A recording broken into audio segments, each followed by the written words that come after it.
challenges. I mean, there are still challenges in the energy sector, but I think the sector has been very much coordinated to stabilize the situation and deal with the debt issues in the sector. So, I mean, I could segment the issues to debt management, to efficiency improvement, and revenue collection. If I may start from the last bit, which is the revenue collection side of things. Early in the year, I mean, the Minister for Energy was clear that all revenue should go into the cash waterfall mechanism for onward distribution to the sector players. And that directive, since January, has largely been complied with, which for me is a significant shift from what we had become used to, where revenues are collected and ECG decided how it uses the revenue and not account for it in the cash waterfall mechanism. If we continue that path, Ministry of Finance perhaps will be inheriting an additional $500 to $600 million today, when we're doing an average about $20 million to the IPPs, and suddenly we're doing almost $60 million to the IPPs and the sector agencies. So that is a significant shift. And what I've seen is that for the directive for the minister to actually be implemented shows that there are no distribution of power or authority in that space. So it then shows that the minister communicates the authority of the president, and therefore everybody must comply. And that is a significant shift that we've seen over the year, and I hope that continues to be able to address the sector issues. On the fuel side, I think largely we pushed to aggressively address the gas situation, bring on more gas, and make it difficult to even, for the sector to demand a liquid fuel at this point. We pushed domestic gas production from around 270 on the average to now almost 350 MMscf per day, which significantly has addressed the need to use liquid fuels. There are still room for improvement. Additional investment is required to optimize domestic gas production on the upstream side, which also is a consequence of earlier directives to actually push investment upstream, because the oil and gas producers had indicated that given the environment, they were not going to push in money to produce more gas. And when some of the bottlenecks were addressed, remember we had been in court with Tallow, been in court with ENI, and those issues were resolved early in the year. That brought in additional investment that could help improve gas supply. So that is also a plus, which has ensured that we have amount of gas that could help reduce our dependence on liquid fuel, which is far more expensive for the power system. On the debt management side, Ben, before we move on to debt management, if you don't mind, on fuel, halfway through the year, there was this interesting situation we were made aware of, that the tariffs we're paying don't include the purchase of fuel, of fuel. And for that reason, the government tabled a 1% levy per liter. Per liter on 1 cedi per liter on fuel. There was some kickback, and that was shelved. But has the problem been solved? Not entirely. I mean, the assumption that the tariff doesn't include fuel was erroneous. I mean, the tariff is always a composite of all the variables that go into generation of fuel power. The situation was rather that, when you put in the fuel and you sell at a given tariff, you are not able to recover enough revenue for you to pay for the cost of generation and also the fuel side. So historically, it's been Ministry of Finance that had been picking up the fuel bill. So they pay, for example, the Sankofa project or the gas that is consumed almost entirely is taken up by the Minister for Finance. And when we need to buy liquid fuels, in most cases, because it comes in an ad hoc manner, you wouldn't have had that modeled into the tariff, and some gap would exist between the gas that is used to model the tariff and also the liquid fuel that you buy. So that was really the situation, and Ministry of Finance thought that they would rather want a situation where there is some additional provision to take care of the gap between what ECG raises and then what the Ministry of Finance, had to take up, and that's what really pushed for that one cedi per liter thing. I think that's also helped to pay some of the liabilities. I mean, still, the Ministry of Finance is paying for the gas, over $70 million a month, for the gas that is produced. So that is perhaps what the ministry is using. I don't have the full details on that, using to pay for that gas. And then also, the outstanding debt. Earlier in the year, we had over $1.5 billion outstanding to pay to the IPPs. There had to be fiscal room to be able to address that debt payment.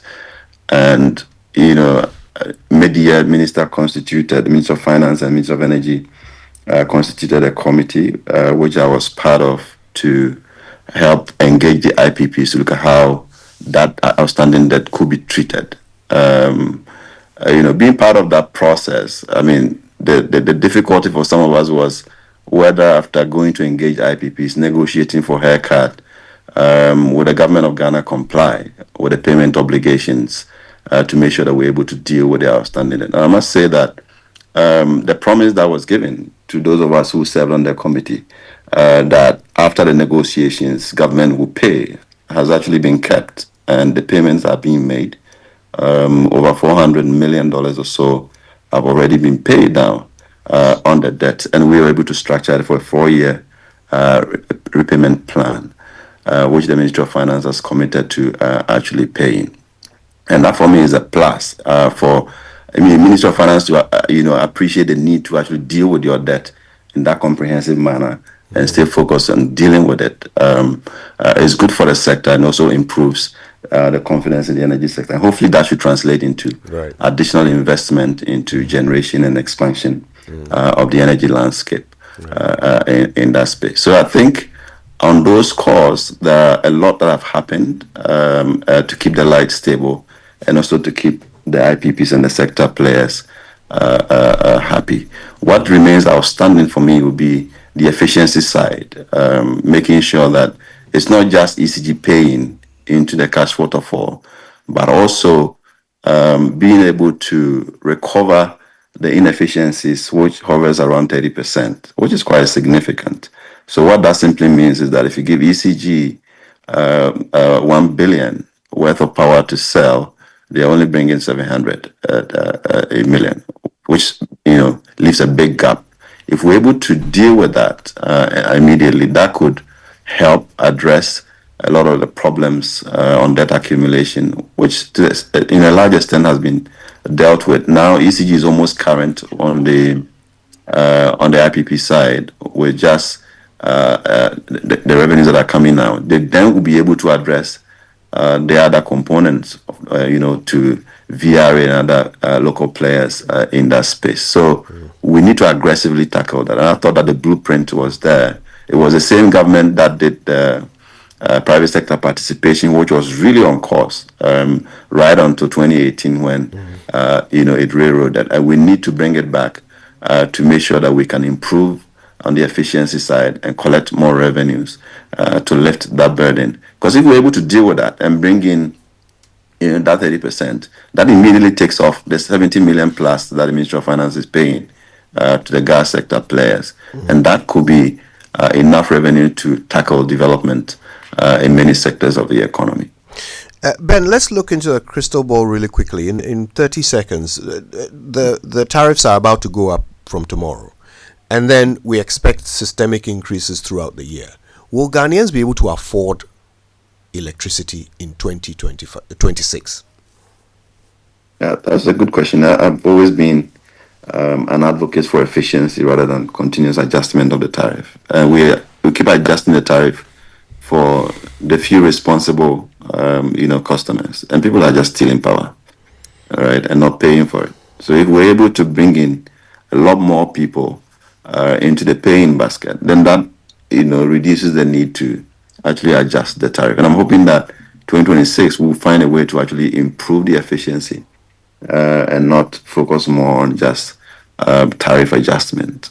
Because if we really want industry to survive, the current rates that we're giving to businesses wouldn't encourage others to set up in Ghana. And therefore, we need to address the tariff side of things and allow businesses to have cheaper power and be able to create jobs for our people. Thank you, Ben. Okay, here's what we're going to do to make sure we maximize the time we have left. Before we come to Felix and Kojo, who we will wrap things up with, we'll give them the final say on this.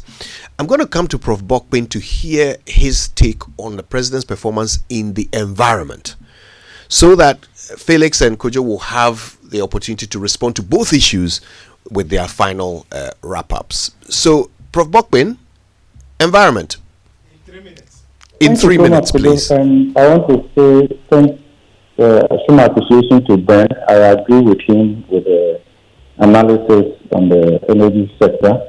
Of course, he's an expert in that area, and I think he's done quite well.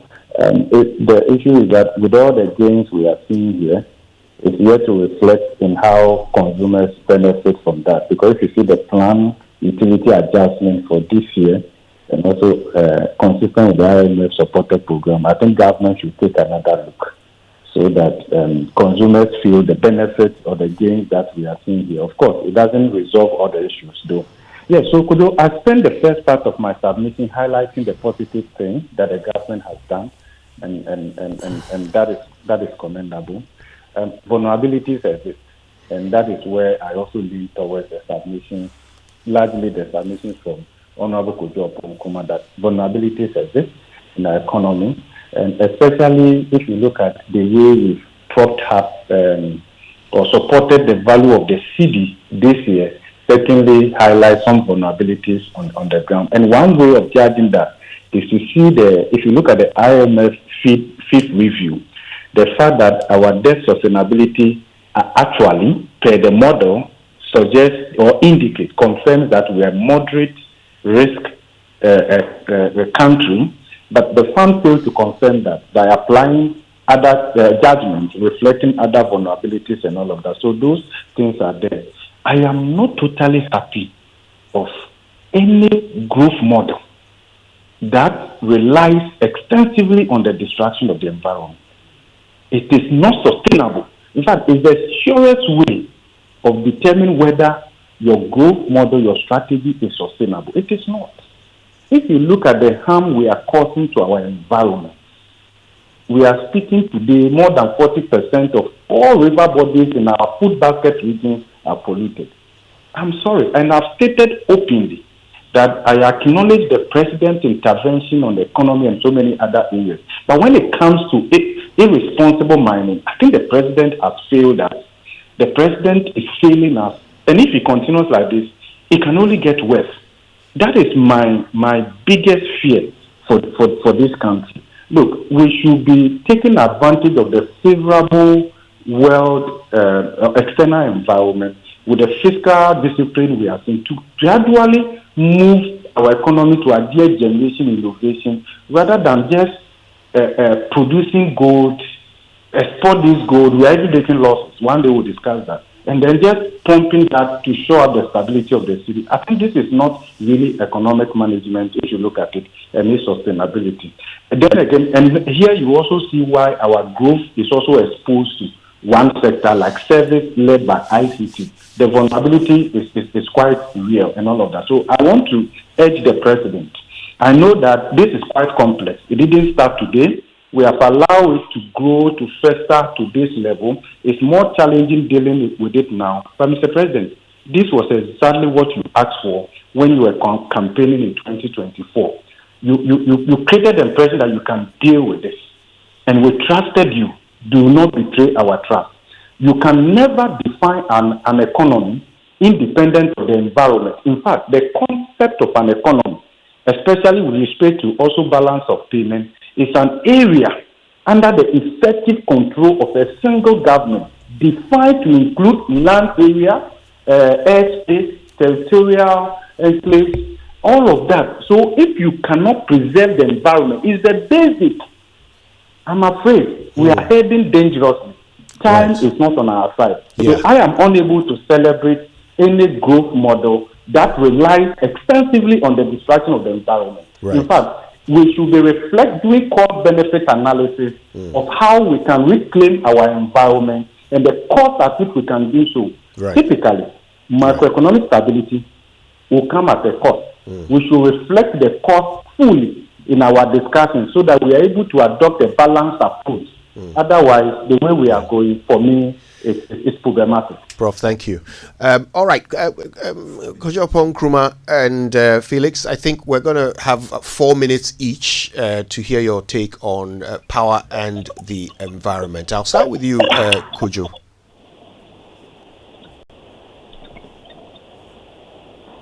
Hello, can you hear me? Yes, yeah, we can hear you. Please go ahead. Okay, so let me start off on the environment side.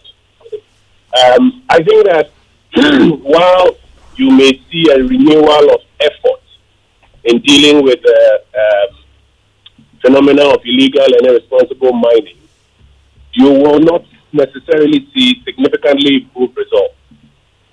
And that is what Professor Bokpin and may I say the few voices that are still left alluding to, that you are not seeing a significantly improved result when it comes to the fight against illegal mining. What is worse, and I think the last time that the president called a meeting at the Jubilee House to meet the CSOs, etc., there were major questions that were being asked about the stability levels in the water bodies and why some, seemingly smaller set of data was being presented. Listen, nobody is fooled by it, and if we will all be honest, not partisan, the results have not significantly improved. In fact, in many places, it's gotten worse. And now it is even more worrying because we have reason now to believe, based on a cursory look at the data, that state money is now being used to fund part of this illegal mining phenomenon. If you look at the export data, and if you look at the key parameters on the gold industry now, the large-scale exporters have not significantly increased what they are exporting. Smuggling has been, we are told, significantly curbed by the activities of the gold board. Yet, there is palpable evidence of illegal mining going around us. Who is buying that illegal mining gold? If you put the pieces together, again, going to be it is obvious that state money is now being used to fuel galaxy. In fact, I think Kwakye, you as the president about it at the Jubilee House, and he let the cat out of the bag. Later, they tried to do a PR cleanup. But it is a major matter that must be attended to. Else, today, you may say you are getting benefits for it, but tomorrow, we are all killing ourselves. 2 minutes. Food, our water, our environment, we are all killing ourselves. My last point will have to do with something you haven't introduced. How do we assess the rule of law? I think we've retrogressed in the rule of law since January 7th. A few areas. If I look at what has been done to the judiciary, that a lot of fear has been instilled into the judiciary by the NDC, by the pre-advertised and calculated exercise to remove the Chief Justice. They can bake it, they can fry it, they can cook it. Even the staunchest of NDC supported that they had pre-advertised that they were going to remove the Chief Justice in many ways, and they ended up doing it. And what it has done is that you are now left with judges who are using Idi Amin and George Orwell as the basis for judicial pronouncements. Associated with that, if you look at what is happening when it comes to the rights of even accused or suspected persons, there's been a major shift. We've now moved to a system where suspected criminals don't have their day in court first.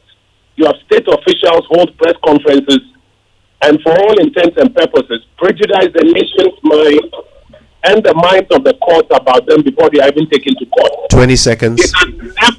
It has never happened in our history, and now it is happening, and it is both unconstitutional and unethical, and undermining the presumption of innocence, which is a major part of our jurisprudence. So though you didn't introduce it, I would like to say that when it comes to the rule of law, we have seen a major retrogression. And it will be important that the voices of conscience challenge the government on it so that the government does the appropriate thing when it comes to ensuring that the Constitution is respected in letter and in spirit. Thank you, Kojo. Last 4 minutes are for you, Felix, to respond to all of these contributions. So let me respond to the last claim that my name is Kojo made. You see, that claim that somehow, merely because the Attorney General of the land apprises the people of Ghana of decisions he has made in respect of prosecutions, then the rule of law has declined.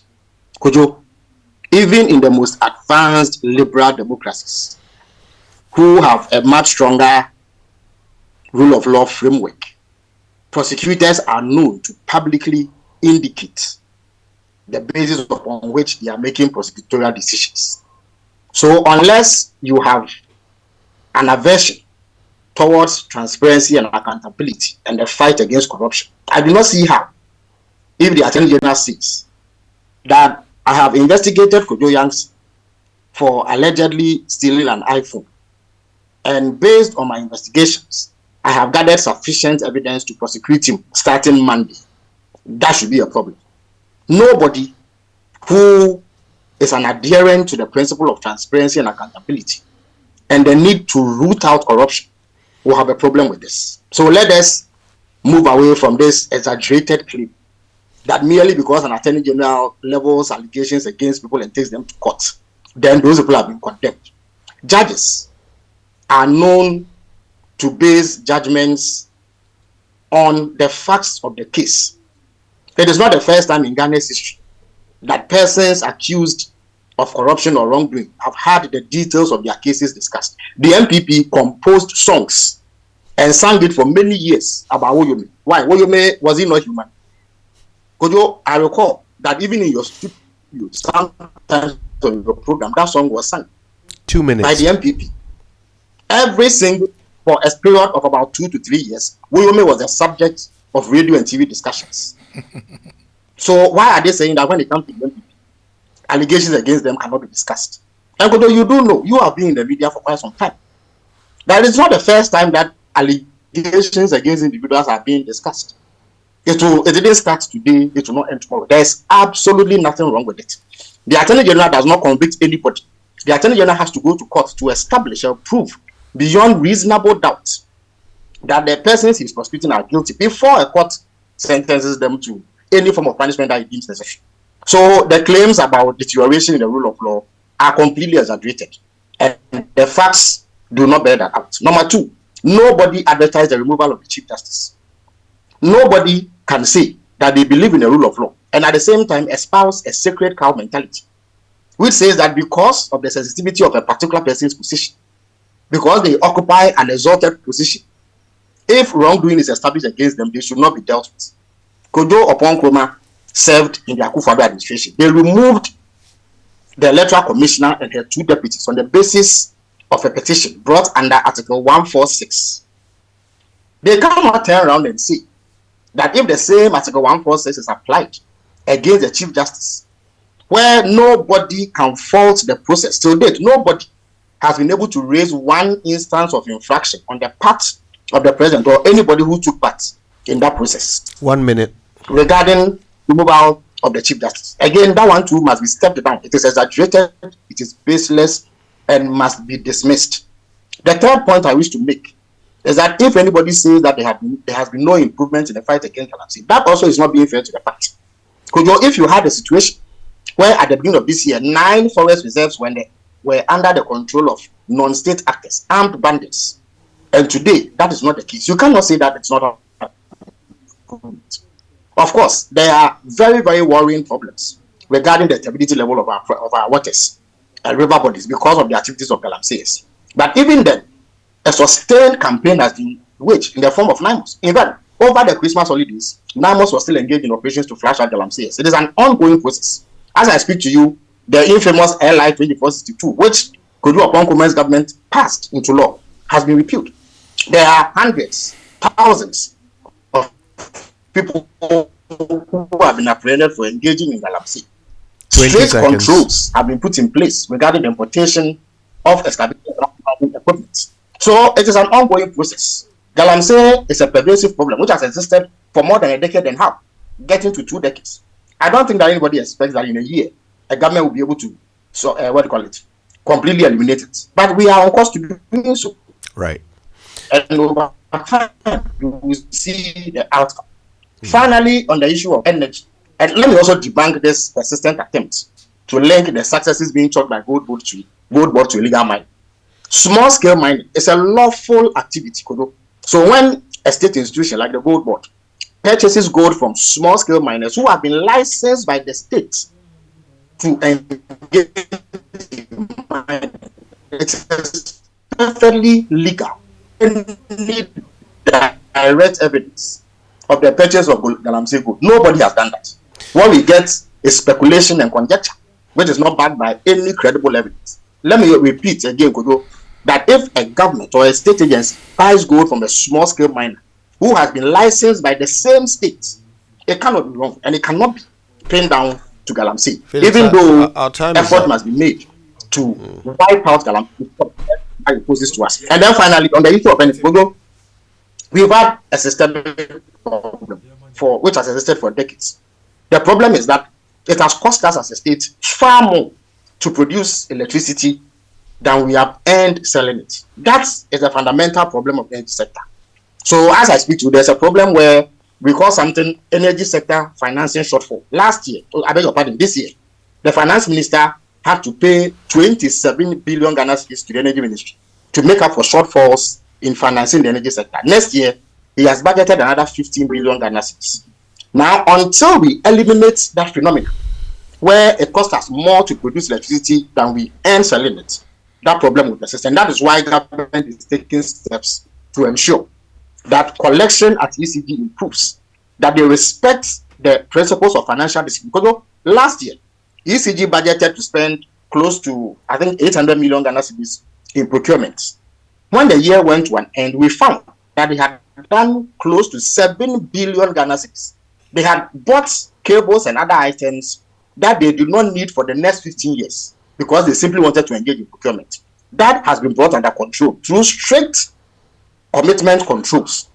And as I speak to you, the cash waterfall mechanism is working well, and Boakye alluded to that. So every player in the sector, in the value chain, is getting something. That is how come we've been able to pay substantial amounts to the IPPs. And in recent times, they have not issued the threats that they used to issue in the recent past about shutting down their plants and causing power outages and what have you. But there is a comprehensive program in place to ramp up energy production in a way that is cheaper, more cost effective, which will then translate into the cheaper electricity for the Ghanaian public. Finally, let me indicate that yes, it is true that PRC has advertised electricity tariff adjustments starting from tomorrow. But again, it was Nkrumah's government that agreed to those adjustments. You know, the IMF review that was carried out when they got the final tranche before they left office of around $360 million or so. If you check page 71 of the staff reports, they agreed to a quarterly tariff adjustments and a major tariff adjustment in September, October, which the PRC has done. So this was a fixed position, classified position that the government of Ghana, after having committed itself to, could not pull away from. So one concedes that it may increase the price of electricity. But in the long run, things will be done to ensure that electricity becomes cheaper, and that, more importantly, the supply becomes reliable and becomes stable, as it has been in the last few months that this government has been in power. Felix, are you a Manchester United fan? Felix? Well, I have sympathies for them, but I'm not exactly a fan. But you know, was there. I used to support them. These days, I see their trajectory. I ask because you and Alex Ferguson have very similar approaches to extra time management. But I want to say a big thank you to you, Felix Kwakye Fusu, Minister for Government Communication, Kojo Oppong Nkrumah, ranking member on the Finance Committee of Parliament, and Honourable Member of Parliament for Fasiayo